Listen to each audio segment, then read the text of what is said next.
What's up, everybody? It's your girl Hellz. We are back with another episode, season 5, episode 3, with my homie Ayesha. Pew, pew, pew. Gotta run that east side. All day. What's up, friend? What's up? How you doing? I'm doing good. How are you? I'm great. It's a blessing to be here with you today on this beautiful day. You look good. Thank you. Very boss-like. I try. You know. The people might not like it,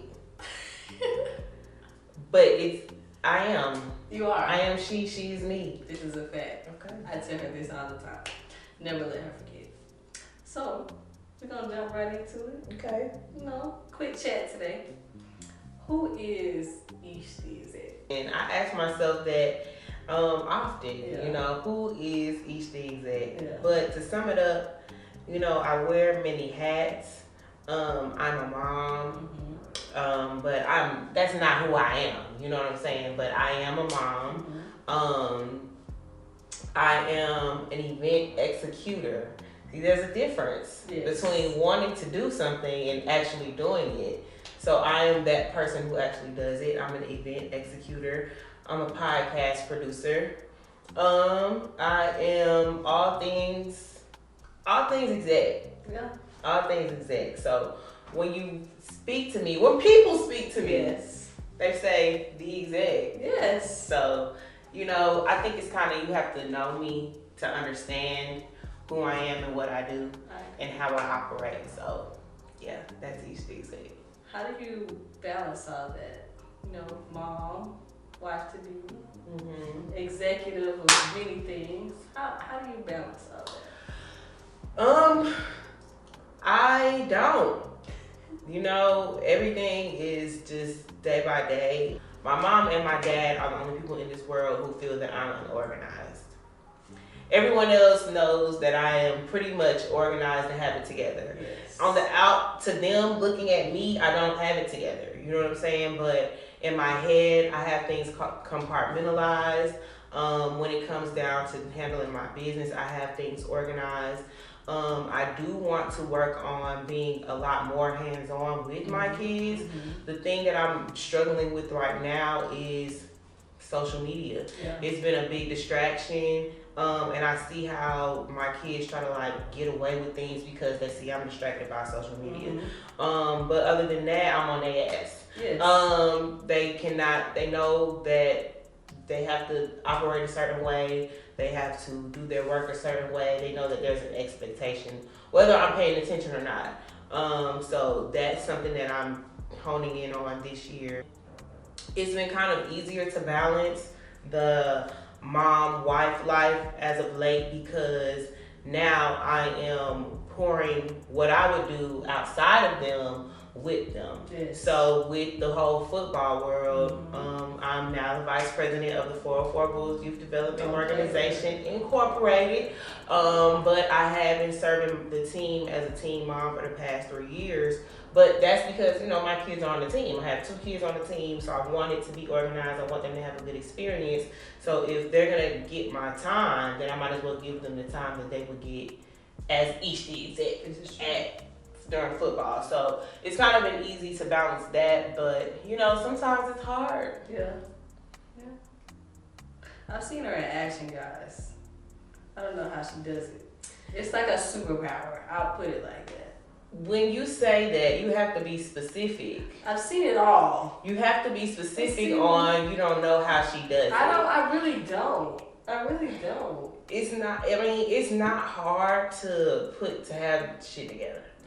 But you're very strong and you are organized, and it's like when people say the strong thing, a lot of people don't take that like don't say that, but it's just like you really are. Yeah, I mean, I have been trying not to curse, so excuse me for my 2 curse words that I've said thus far in this interview. But I've been trying to lean into showing God's love and being who Christ wants me to be and being who Christ called me to be. And these are God's people. Yes. You know what I'm saying? We are all God's Yes. people. Yes. So God, show me how to deal with your people. Yes. You know, to be specific on what you're talking about. You gotta get specific. You know, I have to deal with people. Yes. Not just kids, but their parents and their grandparents and their aunties and uncles, all of God's people. Yes. So dealing with these people, I have to try to learn how to navigate these different ebbs and flows and just these different these different relationships. It's still kind of been hard. I've still kind of reverted back to the old me. I don't have to say nothing to you, girl, bye. But sometimes it's help and it's hurt. Yeah. You know what I'm saying? Yeah. So it's a lot to deal with. But for the most part, the strongness, because Haley done seen somebody just straight up try to cuss me out, and I'm ignoring them. And she know the old me would have cussed them out. Yes. And there's plenty of people out there. If you're watching this, I definitely owe you a cuss out. But you can thank our Lord and Savior Jesus Christ, because I have to be slow to anger and quick to listen, and not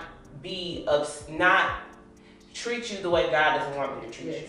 So that is how I've been dealing with people, and that's what's kind of been helping me as of late. What would you say about the state of our culture right now? Which part?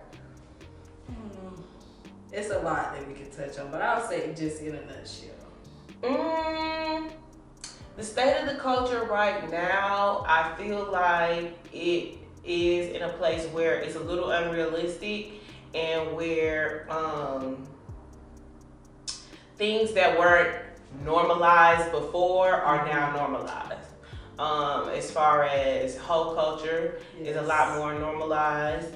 I feel like social media has played a part in dividing our culture as far as the men versus women content. I hate it. I don't want to indulge in it. I don't want to see it anymore. I also feel like social media has played a big part in the damage of our culture, because now everybody has an opinion. Like, people have said on social media, like, you was in the slow class. Yeah. I was in the advanced class, and I was in you was in the regular class. Yeah. But now we're all in one big class on social media in the comments. And now it's created different communities for people to agree on things. And a lot of the things that people are agreeing on is ignorance. It's given a platform for people to falsely educate our people when it comes down to finances, when it comes down to just get rich quick schemes, just all of those things. Everything feels like a sale, or somebody's trying to sell me something, or everybody's a professional with no credentials. Yes, and the internet has devalued our degree. We went to school for 4 or 5 years for our degree, and society has devalued our degree as well. But the internet has also devalued the degree, because now you have people who haven't been to school since 10th grade but can tell you how you need to invest in stocks, or they tell you that you're not supposed to be paying your bills, how the government has money and you're a part of these different boards and all this other stuff. Like, the culture is washed. And I feel like in order for us to get back on track, we kind of have to get back to what we were used to. And for a lot of us, in the culture right now, in the Black society, they don't know what we were used to. We have Generation Z who was born to the internet. They don't know what life is like without it. Without their iPads, without TikTok, without anything. Without YouTube. They don't know what a house phone is. They don't know what a car phone is. You know what I'm saying? So they don't know about dial-up internet. They don't know about none of that stuff. They don't know that you can go outside and touch the grass, like we like to say. I'm shaking my head because this is just also true, and it's sad sometimes. It's really sad. It's really sad, and I'm trying to keep my kids off of the internet, but it's hard. Like, for example, if they want a phone so bad, I don't want them to have a phone. But they have a tablet. Why they got a text now app? They basically got a phone number. And even with school, they're using computers, so it's hard. Yeah, they're using computers, and the school is doing things to block certain websites. But of course, kids that were raised on the internet know how to get around those websites. Yeah. So it's just really crazy. But I try to limit their screen time. Can you please unlock my tablet? Absolutely not. Give me that Chromebook. See, that's why moms like you, we need more of. Stand on business with your kids. It's okay to stand on business with your kids. They should not have the iPad at 7 a.m. on 20 watching something. Do something productive. Read a book. Something. So do you feel that in terms of branding and event planning, that you were called to this field or you gravitated to it? Because you've been doing this for a long time. A very long time. Y'all should know that. I don't even know if it was something that I was called to. I feel like doing what I'm doing now with football is something that I was called to.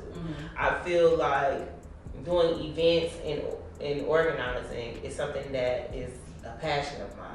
Something that I really deeply want to do. Something that I was born wanting to do. Like, I was wanting to do a lot of things when I was younger. I wanted to be a choreographer. I wanted to be a whole bunch of things. But being an event planner was something that I really, really wanted to do. I helped plan my junior and senior prom. It's just been in me for a long time. So I want to say it's something that I was called to do. I can say that it's something that I love to do. Do you feel small business owners versus major brands like that you work with and what you can see overlook key points in building a business and, like you said, actually executing versus planning but making it happen? I think that, and this is something that I'm going to talk about on my upcoming show, The Hustle Unleashed.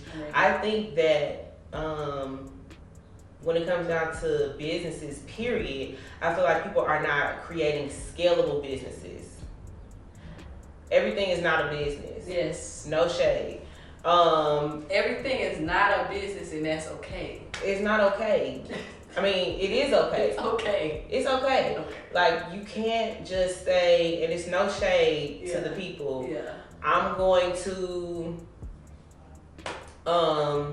make t-shirts. Yeah. I'm making t-shirts. I have a heat press. I'm making t-shirts. Okay. What's the next step? Yes. How are you scaling that business from pressing t-shirts to hiring people to selling your business? It's a hobby if you're not. People are making their hobbies, turning their hobbies into a business. And I think because going back to the culture, everything has been so much about monetizing. So did I answer that? Yeah, you did. Okay. You did. I agree with that though. I feel like also too, and I don't want to offend anybody by saying that. With the pandemic, and it was like we had to find stuff to do, and for people that were like, okay, I know passion is within me somewhere, they didn't know what to do. And it's just like, yes, you can start with a hobby, an idea, but like she said, is your hobby scalable? You have to build on it.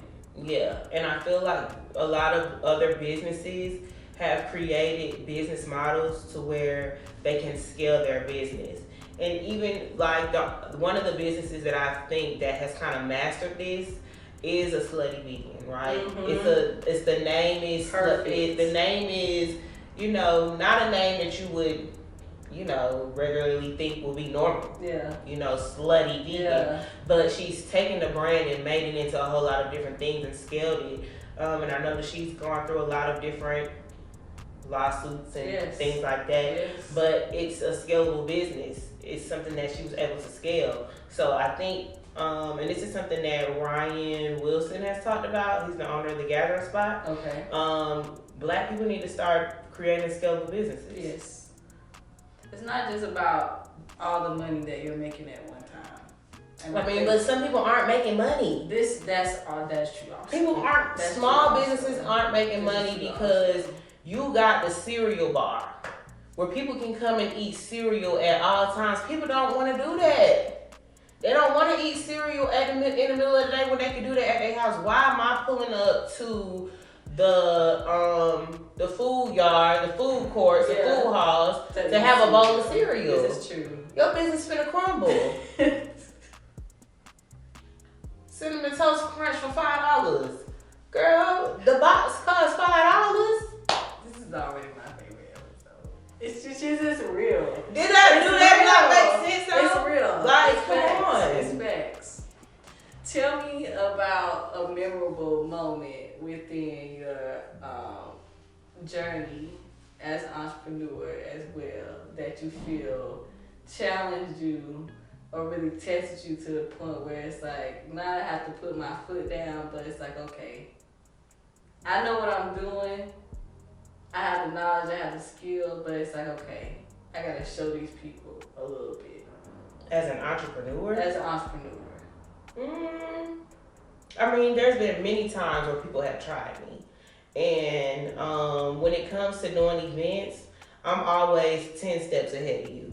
So I don't want to say per se the exact situation because me and this person are in a better space now. But when it comes down, what I will say is this. When it comes down to planning an event, and when it comes down to doing what I have to do to get the event done, if you say you're going to do something, if you commit to doing something, then you need to do it. There's never going to be a situation where you're going to commit to you're going to commit to being a part of something that I'm doing, and you're going to think that you're going to leave me with the short end of the stick, that you're going to think that, oh, well, I was supposed to get this for her, and if I don't get it, she's not going to have it. Right. Because guess what? I had already asked somebody else to do it before you started acting flaky.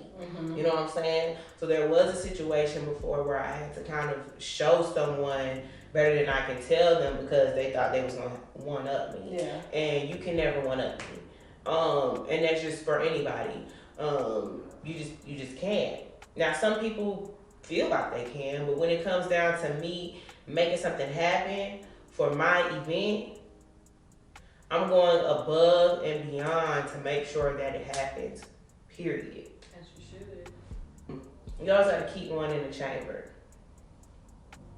That's just kind of how I feel about anything. Even professionally, you know, I produce a podcast at Kennesaw State, and one of my colleagues was being very assholish about it and not wanting to allow my team to come into a space to use the space. And I was already thinking of plan Bs on other spaces we could use, but it's the fact that you're trying to make it seem like I'm not qualified to come into your space to use the equipment that I was hired to do. Yes. You know what I'm saying? Don't try to minimalize me because I'm a black woman. And don't try to minimalize me because you've had all of these years of experience and you've worked on this set, that set. I don't care what you've done. That had nothing to do with what I've done. Exactly. So you can't ever try to discredit me, especially as a black woman in any space. I hate it. And definitely props to doing your thing over there at Kennesaw. That's big, friend. It is. I wish more people would tune in. That's big. I want to get different guests on there. You know, create more engagement with it. But yeah. So talk to me about Nightmare Radio. What's going on? Nightmare Radio is Nightmare Radio. And, you know, shout out to Brittany Kristen. That's my sis. I love her. She just texted me the other day and was like, I miss us. And, you know, I miss us too. And it just came to a point to where, you know, our schedules got busy. We don't have the same scheduling time to sit down and record at the same time. But then also, just kind of exclusive. Just kind of feel like I've outgrown the content area.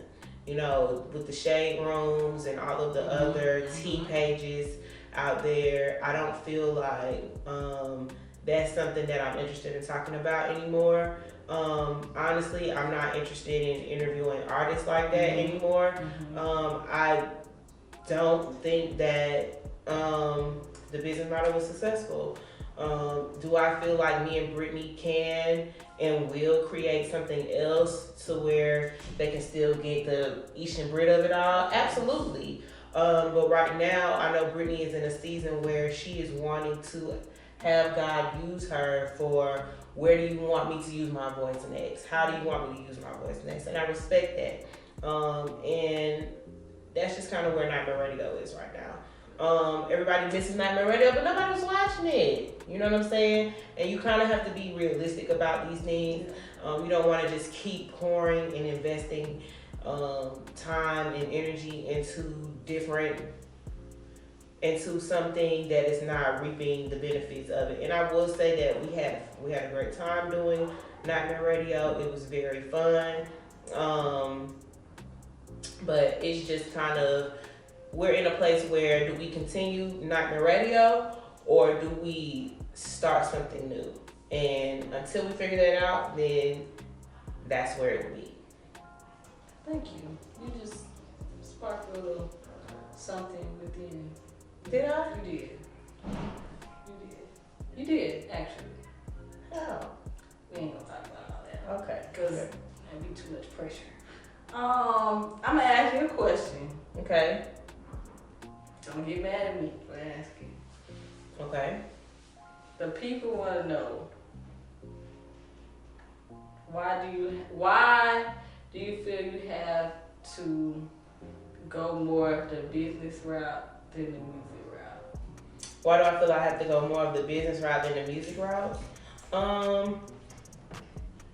When it comes to music, I love music. Mm-hmm. I know this. She was a part of the band. It's been a part of her life for a long time. Yeah.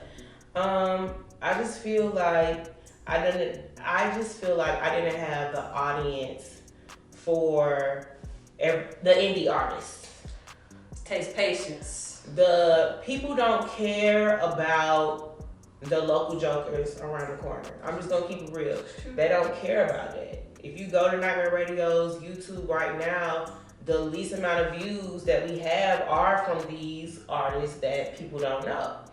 And I created a platform to where I was so gung-ho about breaking in artists. I was so gung-ho about we've had them first. But it's not really beneficial for me. You know what I'm saying? I've been pushing artists since the beginning of time, since 2009. And it just hasn't been beneficial to me. So I'm not gonna keep doing something that hasn't been beneficial to me. It's been beneficial to other people to get the interview and have it out there. But as far as the other end for me, as the views and all that other stuff, or even monetary wise, like you know, people pay for interviews, you get paid for it. But on the other end of it, there's no value out there for the world, for the audience.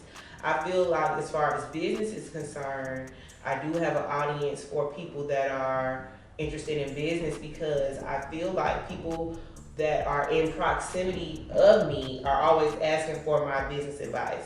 They're always wanting to grasp onto me because I'm very business savvy.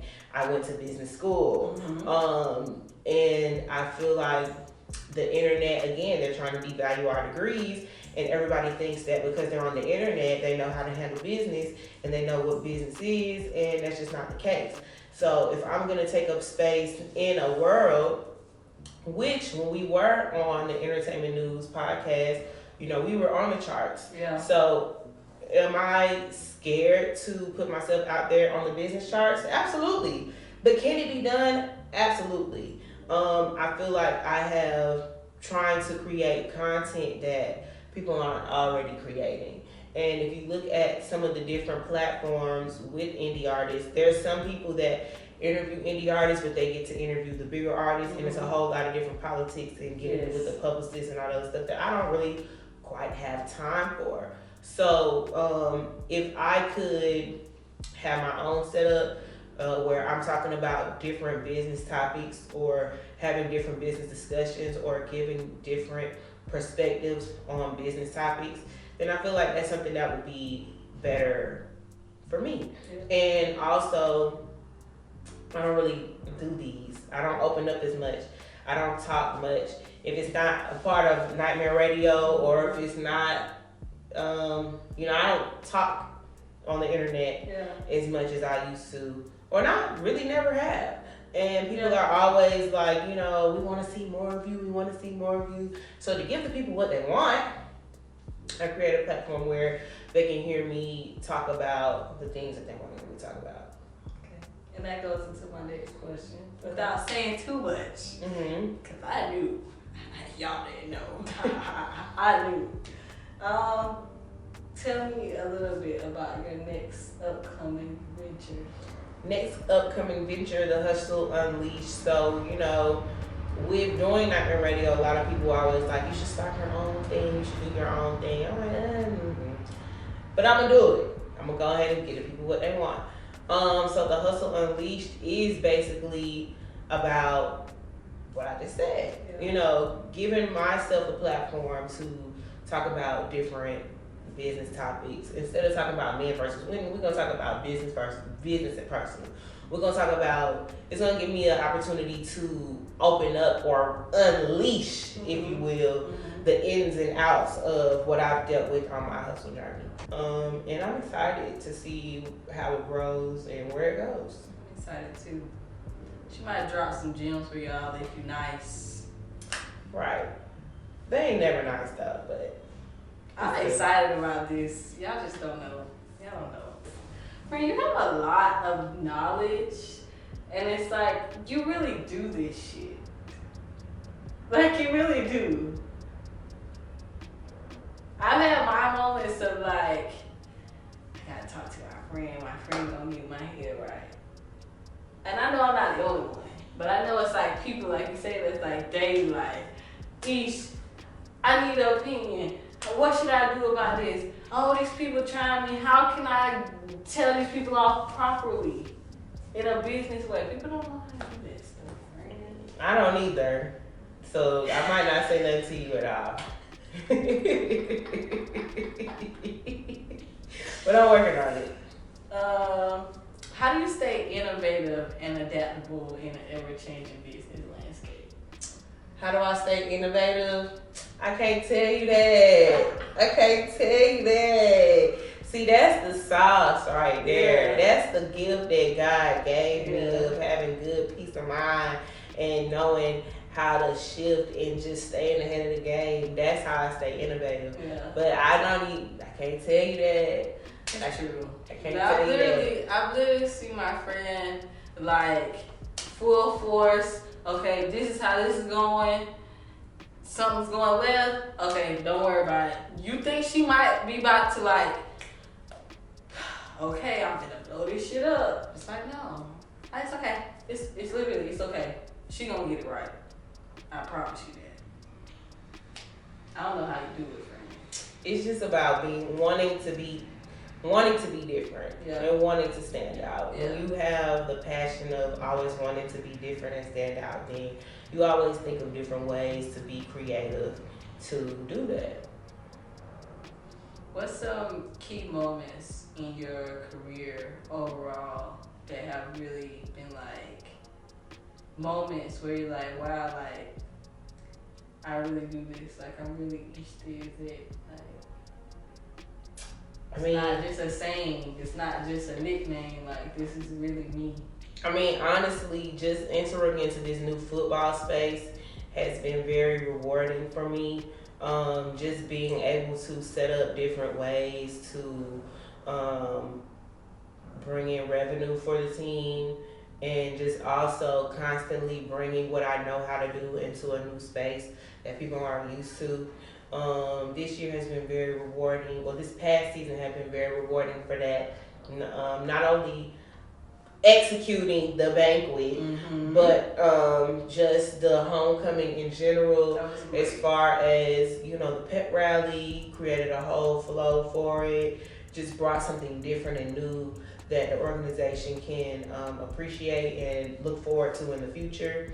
And I've had a lot of help from different people within the organization, so I appreciate you guys if I haven't said that before, or even if it didn't feel like it. But having a good team of people helps with that too.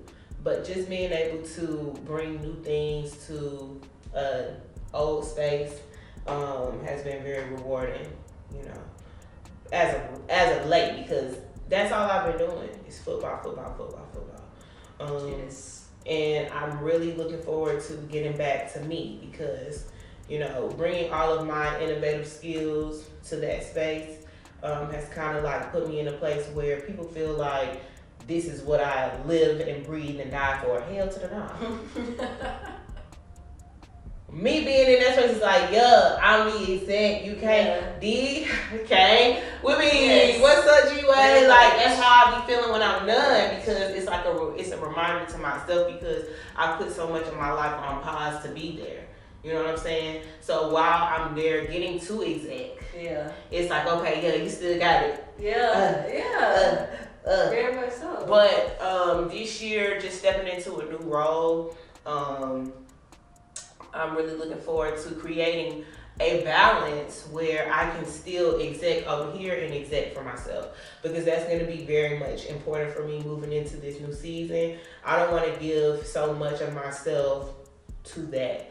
I want to give what I need to give to that to continue to grow the organization, but at the same time, I want to be able to give what I need to give to myself to continue to grow me. Stepping into this new season of my life, I want to be able to give back to myself, period. Because you have to be able to give to yourself before you can give to any other thing. You know what I'm saying?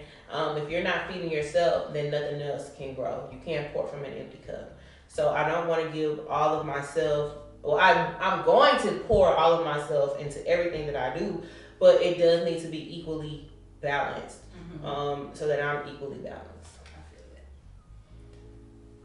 Last question. What advice, not really a question, what advice do you have for the young entrepreneur, the young branding strategist, the young curator that sees you in your many hats? What's your advice to them? Don't watch me watch TV. I'm just kidding. No, for real. Like, stay true to you. You never know what someone else is going through. So, admire people from afar. Do what you need to do to be who God has called you to be. Because society has trained us so much to look at what other people have and what other people are doing, to where we're not doing what we need to do for us. You never know what people are going through. I done seen people with PPP fraud, just frauds, period. And we looking up to them, putting them on the pedestal for what? I mean, you can be putting yourself on the pedestal. So, like I said, don't watch me watch TV. Support me, love me, but be true to what God has called you to be. That's my advice. I dig that, friend. Thank you for coming to sit with me. Anytime. And y'all stay tuned for the Hustle Unleashed. The Hustle Unleashed coming to a platform near you real soon. Y'all stay tuned. It's gonna be amazing. I can feel it. And like my friend said, watch her, but not too much. That's right. Keep tapping in. See y'all next time.